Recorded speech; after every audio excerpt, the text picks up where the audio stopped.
Hey guys, welcome back to my channel. I'm Brandy and I do witch history and makeup twice a week. If that sounds awesome to you, please subscribe. Today is going to be a little bit different. We're going to go over something that has been done through history throughout time, and we've seen it show up a lot, especially in the witch trials, and that's torture. So we're going to do the history of torture today. So if you are of the faint heart, I probably would just skip this one. I'm going to do it in an order where it's like not so bad and then to like the worst of the worst. So that I figured I'd just kind of ease you guys into it because there's really no other way to talk about torture than to just start talking about it. But I can tell you guys that it did start in the medieval, it didn't really start in the medieval era, but it did start in the Middle Ages. They really upped their game. It really became artistry on how to torture people. Yes, it was like a thing that they would come up with. So that's what we're going to talk about today. Now, what I do while I talk about these kind of things, I put makeup on my face, and I don't really tell you what I'm doing, but I will list the stuff that I use down below in the description box. So if you're curious as to what I'm using, it'll be listed down there. Yeah, let's go ahead and get the torture party started. So, starting at 5 AD, I guess you could say, all the way, that's when the Roman Empire fell. So when the Roman Empire fell, that's when the Middle Ages, Dark Ages, medieval, whatever it is you want to call it, that's when this started, okay? And so this brought about people start having more ideas about science. They become more enlightened. Well, of course, we have sadistic people that become more enlightened too, unfortunately. And they created all these devices that we're going to talk about today. Some of them became even victims to it themselves. Yes, they did. Because they're just not too smart. Not too smart, trying to get favors and things of that matter. You know how it goes. But anyway, so the Middle Ages, like I say, was pretty dark. Like I say, they're always trying to come up with new ways to hurt people with torture. Yeah, it wasn't always just witches. They also used it for criminals. They used to torture people, like soldiers that fell asleep. Like they would torture them for that. And so they always had new ideas and new ways of things to do to torture people. And so, like I tell you guys, we're going to start pretty simple. And this is one that y'all have heard of before because it's been in one of my videos. And that's the thumb screw. Okay? Now, the thumb screw, what it is like a 3-pronged thing with a hoop over the top. And you put the person's thumbs in it. And the person twists this knob or this screw. And it just crushes and crushes and crushes and crushes their thumbs. Now, this was most of the time this was used to get a confession out of people. Like I know, like I say, this was used in witchcraft, in the witch trials. I know in some of the witch trials we talked about thumb screws. But yeah, those were made just, obviously those wouldn't really kill anybody, obviously. So that's no thing. It was just to get information or just to punish somebody or of that nature. It really wasn't, to hurt them. Obviously it hurt. But like I say, they would use this in witch trials and things like that to gain confessions that they thought were actually confessions when they actually were not. They were just like people saying whatever they could to get out of this. Actually, the thumb screw was an offshoot of something called the pillwinks. Yes. And with the pillwinks, it kind of looked like a nutcracker, Merry Christmas nutcracker.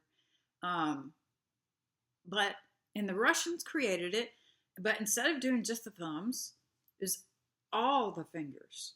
They had a device where you use all the fingers. And of course, it was found out by this Scottish guy who brought it down to the United Kingdom, and they started using that device as well. So either the thumb screws or the pillwinks is what they called it, or they would use all the fingers. Of course, the Russians will come up with that because, in my opinion, they They come up with a lot of stuff, but they come up with a lot of these, a lot of these torture devices and things that we're going to go over. Next up, we have the pillory. Okay, now the pillory was, and this is something I know that y'all can visualize if I tell you. It is half a piece of wood with a hole cut out in the middle and 2 holes on the side, and then when they shut it, the person's head and hands will be in there like that, right? That's what a pillory is. I know that y'all have probably heard of that. Technically, this didn't harm people, technically. It was a very uncomfortable position to be in, but it didn't technically hurt anyone. But it possibly could, depending on what you did to get into the pillory, because it was designed to embarrass the hell out of you in front of everybody in your town. They put it on a pedestal in front of everybody to see that this person did this. People could throw things at them if they wanted to. Yeah, they could. Not a problem. You want to throw some stuff? Throw some stuff. Then people got a little bit more brutal with it. Like I say, the Germans would start to cut off the ears while the head was in there and things like that. Now, of course, this all depended on what the person actually did, because sometimes they would be put in the pillory maybe for disagreeing with a tax situation or going against the government. And people would throw flowers at this person at the pillory. So it wasn't always bad, But they could throw rotten food and rocks, and they could throw whatever they wanted to at this person depending on what they did. And so, but most of the time, this was just more of a humiliation type torture, like letting everybody know in your town, this guy is a whatever, this girl is a whatever. And then the town would kind of decide if they wanted to do anything else. They could just leave them out there for a few days and just gawk at them and make fun of them. Or they could throw stuff, or they could maim them. You never know. Or they could celebrate them for what they were there for. Maybe they were, as a martyr type thing. So like I say, the pillory wasn't a thing to hurt somebody. It was very uncomfortable, and it was more of a thing to embarrass you and hurt your feelings in front of, your entire town of people that you know. There's actually one instance at the pillory where they found out that 4 men were trying to gather rewards by turning in people and saying that these were people that did something bad, and then it turned out that they weren't the actual person so they were like executing innocent people because of these 4 guys. And so these 4 guys got some of the pillory, they got the pillory, and the town, of course, let loose on these 4 guys. I think they lasted like 2 hours. Yeah, they didn't last very long. People were very angry about it. I would be mad too. Like if they said that somebody in my family did something and they were put to death for something they didn't do, I'd be angry too, especially if they found out who did it, So it just depended on the crime with the pillory and how the crowd felt that day, I guess you could say. But yeah, so we're going to go on, stepping on up. This one isn't as bad. It's called the Brazen Bull. Okay, it was a bull made of iron. Looked like a bull. Like, like a bull. Looked just like a bull. And it was made of iron. It had a door in it. Okay.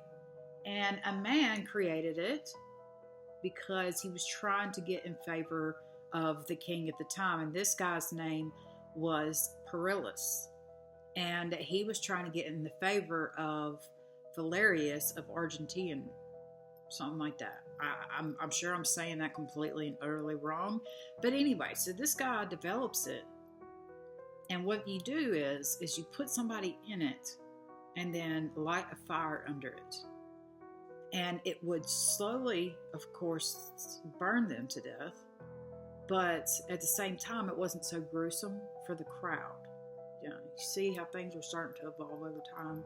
They're like, okay, we still need to do torture, but maybe it's getting a little bit too much for the crowd. Although most of the time the crowd was eating it up. They like watching this kind of stuff back then. I mean, it was the medieval dark ages. You feel me? Everybody's figuring things out. They're trying to figure out different kinds of sciences and stars and all these things. But we have these people that come up with these torture devices. So anyway, this Aurelius guy ends up getting to be the first one to try it out. The man that did it, the man that made it. He thought he was going to gain all this favor from the guy that he was making it for. But what they did was they cut off his tongue, because that's what you do with this. You cut off the tongue. That way the crowd doesn't have to hear the yelling and screaming from inside the bull, I'm guessing. But anyway, so they would cut off the tongue and then stick the person inside. And Aurelius went in. The king was like, go up in there, dude. That's all you. We're going to test it. And yeah, it worked. So the guy that invented the brazen bull was actually victim to it. But then later on, because the king was such a jerk to like all the other people in the town, they put him in it. They put him in the bull. So I don't know. I thought that was kind of a neat story that, he kind of got what he deserved, in my personal opinion, So now we're going to move on to the armchair of inquiries. Okay, now this was a chair that had so many freaking nails in it.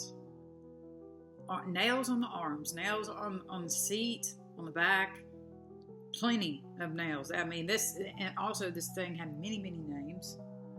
It was also called the iron chair. It was called Chinese torture chair, the iron chair, the Judas chair. It has a lot of different names, but what it does is this is actually a psychological thing.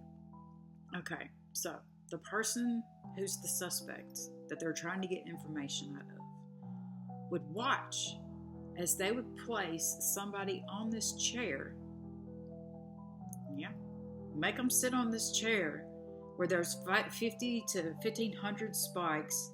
They were strapped to it. Weights were placed on their thighs and on their feet so that they couldn't, kind of hold themselves up or anything like that. They put weights on them. And this was a psychological thing, saying this is going to happen to you, like basically to the subject, if you don't tell us what we want to know, type deal. So they would literally torture an innocent person in front of the suspect to get the suspect to talk with this device. That doesn't make any sense to me. Make it make sense. Somebody. Now, the chair was first made by Jean Calas of France in 1762.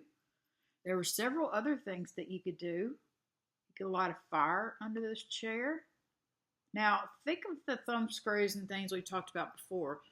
It's not like those went out of style and people were just like, okay, we're not going to use those anymore.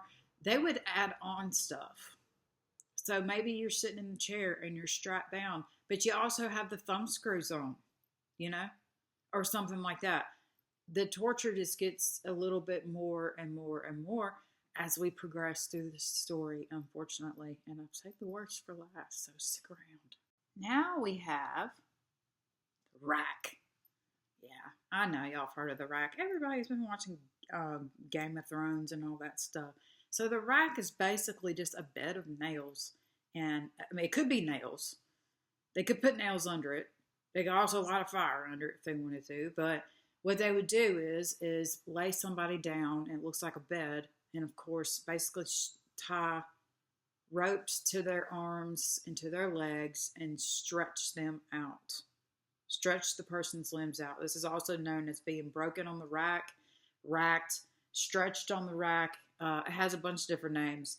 It was also this one was also combined with other forms of torture as well, unfortunately.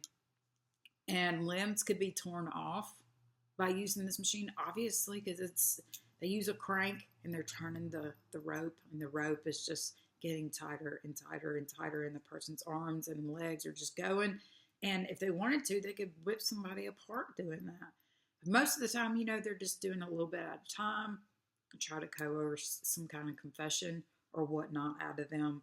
So But it was also combined with other forms of torture along with being stretched. So you could have the thumbnails on and you could be hit and flogged and a fire being lit under you while you're being stretched. I mean, they just get bonkers with it. So in one instance, though, a young Christian kid was stretched, racked. They broke his joints, and they lit a fire underneath him for more torture. This is for a Christian too. So I didn't go into the history of what spirituality we're talking about today, because this is definitely not about spirituality. It's about the history of torture devices. So, and so the fire would, if they set a fire under this rack and they pulled somebody apart, literally, their blood would end up putting out the fire, and then the whole thing was said and done. It was over and done with. Like, it's done. They had another rack-like device that they used that was called the horse. Yes, the horse was a wooden device shaped as a horse. The person was actually tied to a beam on the horse's back, and they would be looking up, okay, on this wooden horse's back. So they were like laid back like this, looking up. A pulley would tighten the rope around their hands and feet and stretching them and dislocating their joints until they got a confession. The only difference was it wasn't like a frame. It was like a wooden horse. And these are different cultures that did this in different ways. The rack was used a lot. Yeah, it was. I'm sure that a lot of you guys have heard of it. But yeah, it was used a lot. And I mean, maybe some people still use it today for fun. I mean, I don't know. You do you. Now, the Spanish actually had another one where they would tie somebody to a ladder. So that's almost like racking. Would tie them to a ladder and then pour water over them to, like, basically simulate drowning for this person. It doesn't sound very fun, does it? So yeah, the rack was pretty popular to use, unfortunately, and a lot of people ended up having to deal with that. That's okay. As our story goes on, it gets worse. It does. Moving on to the wheel. Yes, the wheel, kind of like the rack. Only just remember, these guys are trying to top each other. All these people creating all these things, they're all trying to top each other. They're trying to do the best thing. You know, they're trying to make the best torture device they could possibly make to get, because, you know, the crowds, they did kind of like it. That, you know, some of them, they liked the brutality of it and things of that matter, which I will never understand. I can't even watch people fight like on like Instagram or something like that. Like, it's just too much. It's just a little bit too personal, in just my opinion. But anyway, so this wheel, they would strap people to it and just roll them down a rocky hill. Yeah, just roll them down a rocky hill, no problem. In other cases, they would actually break the joints of the person. Yeah, you can believe that. They broke the joints and, excuse me, they broke the joints, and then they would loop them through the spokes of the wheel, as if breaking their joints and things where they can't move isn't enough. Then they would thread their arms and legs through the spokes, and then, of course, they could roll it through fire. They could roll it down, like I say, you know, the side of a mountain. They could roll it into water. You know, what are they going to do? They can't swim. You know, all their arms and legs and stuff are broken. And so that's what they would do with this wheel, is instead of being a square, because, you know, they had spikes attached to it too. I mean, it was dangerous, you know. And they would tie people to it or wrap them up in it and send them flying down the hill, send them across a bed of nails. I mean, just go ham. They would, like I say, they would break their arms and legs in order to get them into the wheel and then do what they wanted to with the wheel whenever the time came. And that is the wheel. So let's keep on going. So now we're kind of get into the tough ones, okay? And we're going to talk about one that we've always talked about for a while, and that's the stake. Yeah, being burned at the stake was basically what it is. It's a wooden pole stuck in the ground. They stacked wood, freshly cut wood, underneath the pole, and they would tie whoever, witch, and this was normally done for witches and things like that.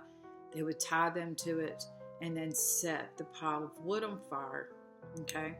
Now, this was not an instant death by any means at all, especially if it was like a windy day and the flames would whip or maybe go one way so that only one side of the person was burned, making it last even longer for them to burn up.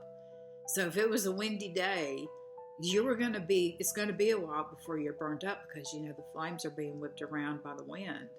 But I'm guessing I could say that if you were lucky to get this done on a non-windy day, then it would be over, pretty quickly, at least 10 minutes, I'm guessing. But yeah, that's what they did. They would light a fire under all this stuff. Like, I just don't understand this. You know what I mean? But that's what they did. That is the stake. And of course, it was used for a lot of witches and things like that. Actually, I don't know why I said 10 minutes. I have it written down right here. It's 2 hours. It actually takes 2 hours for them to burn to death. And then longer than that if they have, a windy day, or maybe it's raining and the flames are kind of going out but licking back up, I mean, the fire is unpredictable anyway. So you never really know what's going to happen. So now someone somewhere else in the Netherlands, I said it finally. Somebody came up with something a little new for this one, okay? So instead of just putting them at the stake and burning them, this guy got iron plates and would place their tongue between the iron plates, the hot iron, not just, 2 iron plates, which would hurt already. Iron plates sandwiching your tongue? I don't think so. But that's what they would do, and they would be hot. And then they would tie them to the stake and burn them, and that was in the Netherlands. Up next, we have the Scavenger's Daughter. Okay, and to me, when I read it, it described like a bear trap. Like you see like a circle with teeth, and then when they step in, it just do that. Okay, well, think about that while I'm telling you about this. All right. Yeah, that's pretty much what it was. It was like a little A-frame, and it had teeth and stuff in there on the inside of it, right? And they would have somebody crouch over the middle, like it would be opened up. And then whenever they would have the suspect or whoever crouch in there, and they would release the other side and then keep tightening it with a screw. So this person's like sandwiched into like a clam shape, basically. And their bones and things could be crushed. It's literally the opposite of the rack. Instead of stretching somebody, they were crushing them. Yeah. They were like, oh, okay, we're tired of stretching people. Let's start crushing some people now. That sounds like a lot of fun, right? So, but that's what they did. And the Scavenger's Daughter, they say the Scavenger's Daughter actually didn't come out in the medieval times. It wasn't used back then quite yet. It was actually developed by a man named Skivington. And it was actually named after him too. But this one was used for interrogation, treason, things of that matter, military use, and things like that. That's the reason why the Scavenger's Daughter was used, was just to coerce or get information out of them. Now people were getting a little bit more scientific with these. So we're going to talk about the Iron Maiden. Yeah, the Iron Maiden.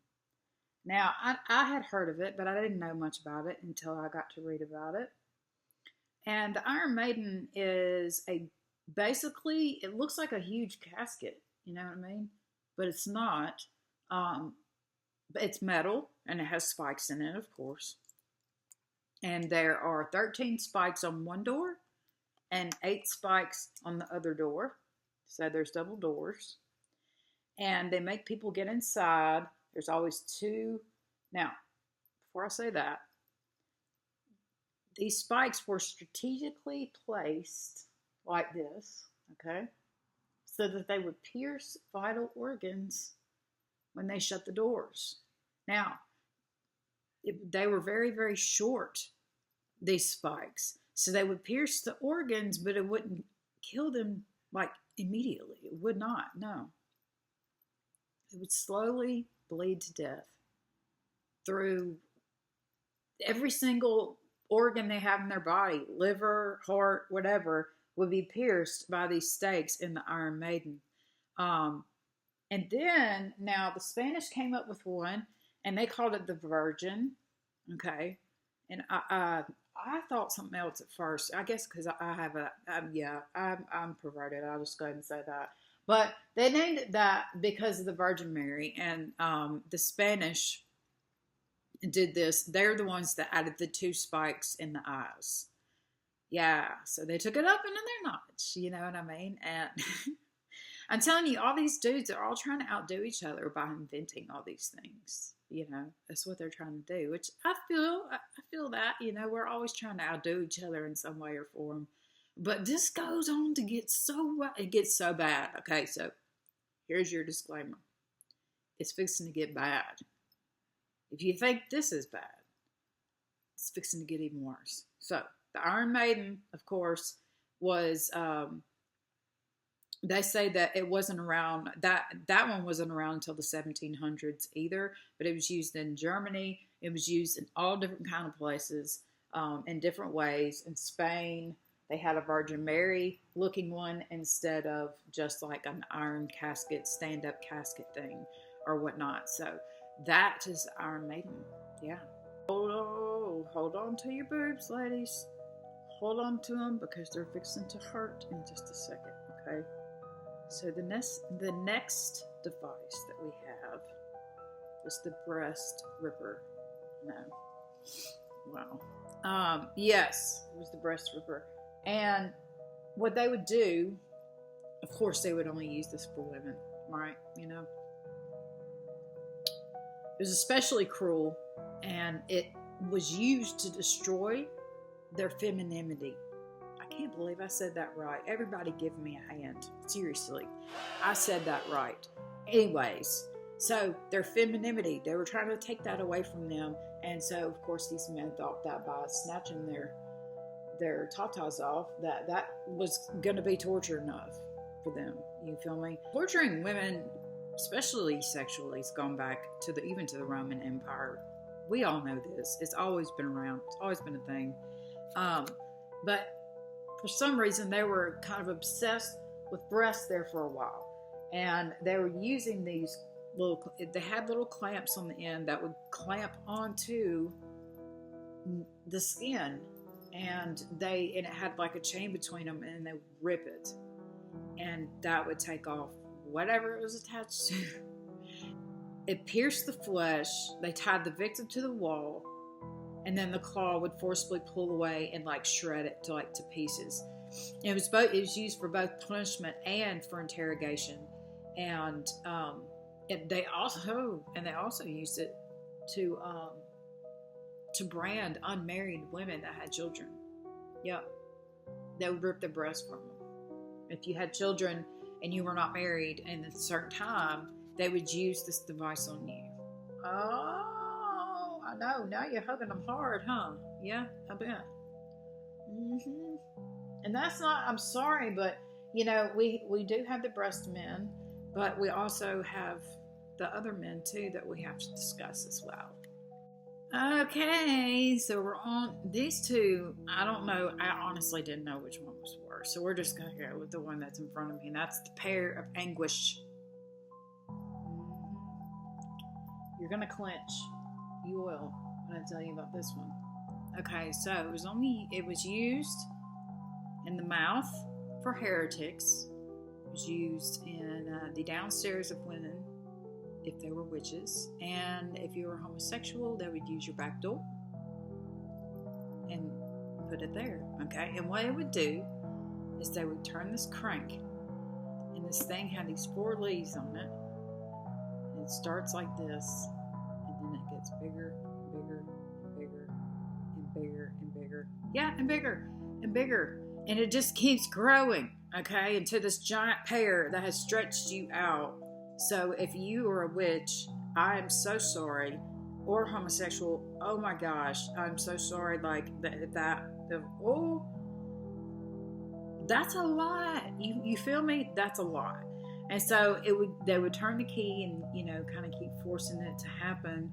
And this was, you know, it was a way to get people to tell the truth. Like I say, they were always, you know, torturing witches, trying to get them to say information. And these were some of the ways that they would do it. Y'all, this pair of anguish had me on the floor. I was like, oh God, like, it was absolutely nuts. And so, like I say, there was also called the choke pear, because most of the time they would put it down your throat. Like, I just can't. That just sounds very, very, very, very terrible for anybody to go through, in my personal opinion. Ugh. Nothing can compare to this next one. It's pretty bad. It's called, hold on, that's not what it's called. Hold on. I can't talk and put my lips on. It's called the Judas Cradle, okay? Now, this cradle is not a cradle. It's a wooden pyramid with, you know, a top, a very pointy top, okay? And what they would do with this device is hang somebody pretty much naked by their arms and legs, okay? And would lower them onto this wooden pyramid. Yes. And would lower them down onto it, and sometimes would parade them through the streets, depending on what they did. If it was really bad, you would carry them, they would tar and feather them while they're on this. And they would place, of course, the point in the most sensitive area that you could possibly think of. When you're naked and you're like, you know, hands, arms tied, and you're being lowered onto this frickin' pyramid, a wooden pyramid. And it's called the Judas Cradle. Like, so much no. And so they would carry this through town. People would get tarred and feathered and like all this crazy stuff on this device. And of course, you can imagine how much this, oh my God, it had to hurt so much. It had to have hurt. I think that one's the worst. I don't know. Between that and the pear crusher or whatnot, not the crusher, the spreader, that is just bonkers in my opinion. I'm sorry, I can't even hold on to it. Now, those are our torture devices. The top ones that I found anyway that were pretty interesting, that I had to share with you guys, because I know we talk a lot here about witch history, and I talk about, you know, torturing, but I don't really go into detail about it. And then I just got kind of interested. I was like, I really want to know more about this, like where these devices came from and who made them and why in the world would you do that? But they did. And so, like I say, they were used first off, you know, for military type things. They would use them for, like the breast ripper could be used for somebody that cheated on their husband, you know, and also if you're an unwed mother, that type of deal. These devices were used for everything, to convict other people, to coerce, and, you know, basically a confession that's possible, more than likely a lie, because they would rather you just die than just to continue to be tortured. So they'll tell you whatever you want to know. And so over time, in this Middle Ages, they were going through and trying to figure out different ways of torturing people. And But they were coming at it from a scientific point of view, especially when you get towards the end of the list with the Iron Maiden and having several spikes in the doors, but they're strategically placed to pierce like the liver, the lungs, the heart, and all these different places. And of course, somebody had to step it up a notch. So when they shut the door, you had 2 in your eyes, you know. And I mean, they were always coming up with different things. Now, some of these things are still being used today, like the stretcher and stuff like that. But hey, to each their own. If that's what you and your partner want to do for fun, then that's great. But just know what these were used for back in the day. The rack was used for a lot of things, you know. And remember that they combined these things together. Yes, let's put thumb screws on them, put them in an Iron Maiden, and set them on fire at a stake. I mean, I'm telling you, they could just combine whatever they wanted to back then for criminals, people that left, you know, wars, that went AWOL. They would use these things on them. So that's our story for today, talking about torture devices. And I hope that you guys learned a little something. I know this is some dark history, but it's a part of the witch thing. You know, they got tortured, and so I wanted to know what torture device did they go through, because I remember the thumb screws, but I never heard of anything else. And so I did the deep dive, and this is the video I have brought up for you today. So I hope you guys enjoyed it, and I hope you stick around for the next one, because it's going to be really good too. And anyway, if you haven't hit that subscribe button, please do, as I'm trying to grow. And I just want to thank you guys for being here and for, you know, listening to me talk, even though my voice is kind of lost today. But I love you guys, if nobody's told you that today. And I hope y'all have